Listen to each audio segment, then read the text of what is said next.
Man, I can't sit here and lie to you. After 90 years, Bob Arum has figured out the motherfucking game.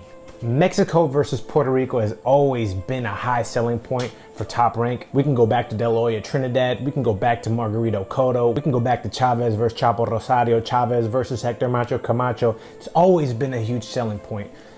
And after 90 years, Bob Arum is a motherfucking genius. So in last week's card, we had Xander Zayas facing off against Jorge Garcia for the WBO Super Welterweight World title. But today, we're gonna be talking about the hottest prospects in boxing right now, 2025. And Top Rank did a great job of showcasing them in the right place. Madison Square Garden, the mecca of boxing. First up on the card was Juanita Lopez. Juanita Lopez has been blessed with a few different beautiful things. A few.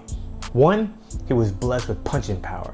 That's gonna sell no matter what. His father was a very limited boxer, but damn did he have some punching power. He was punching world-class level people out. He was popping off for a hot minute. So, not only does he have punching power, he's also the son of a two-time world champion and Olympian. So not only is he Puerto Rican, and not only was his father a world champion, but he has the same name.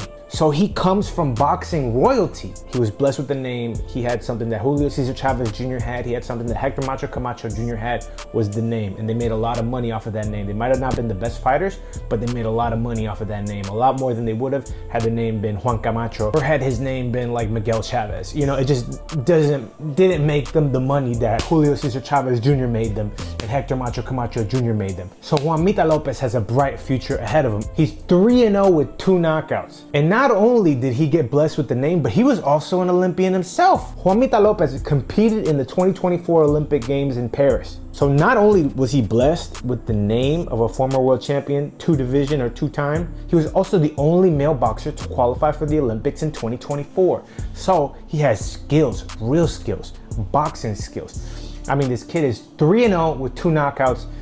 He's got the name, he's got the looks, he's got the charisma, he's got the Puerto Rican fans behind him, but is he really that good? That's my question. Now, a lot of you guys don't know much about him. You probably saw him in his pro debut, and you probably saw him in the last fight that he just had, which he had 2 excellent performances in those 2 particular occasions. But if you take a look at his second fight, he fought against a kid named Malik Quiñones. Malik Quiñones waxed that ass, basically. He dropped him in the first round real bad. You know, we saw Juanita in a lot of trouble. He did recover, he did work his way out of that, and he did manage to win a split decision, but it's a highly controversial split decision to happen in Puerto Rico, so pretty much, if you're not Puerto Rican, you probably didn't even hear about it, because it was really just considered to be a local tune-up for Juanita Lopez, but it seemed like he bit off a lot more than he can chew, because that knockdown was bad. So, although he had a brilliant performance on that Top Rank card last Saturday, there's a lot of questions that gotta be answered with Juanita Lopez, and we're gonna see, does he have that star power? Does he have that ability to get to that next level? Or is he gonna fizzle off like a Panchito Bojado or like a Ricardo Williams? We'll see where he goes. And, you know, even Hector Camacho Jr., I think he underachieved. I think he lived way beneath his potential.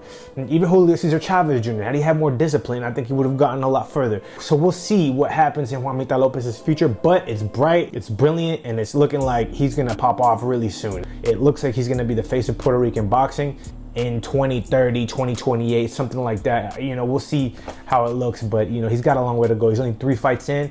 Got a long way to go. As for our co-main event that night, in my opinion, the hottest prospect in boxing, the Mexican-American kid, Emiliano Vargas. Emiliano Vargas is a studded star, 140 amateur fights, multiple-time national champion as an amateur. I mean, what more can you ask for? Son of a legend as well, also boxing royalty. I mean, Fernando Vargas was a lot more achieved than Juanma Lopez, and he fought a lot better competition and in a much more difficult weight class, so he just had a way bigger name than Juanma Lopez did, and he got a lot more respect. Also an Olympian, his father, Fernando Vargas. Emiliano wasn't that, he didn't make it to the Olympics, but right now he's 15-0 with 13 knockouts. Granted, he does have some sketchy competition. You know, I'm not gonna sit here and say he's beating up big names just yet, but it's not about the names that he's beating, it's about the way that he's beating these guys, and he's beating these guys bad.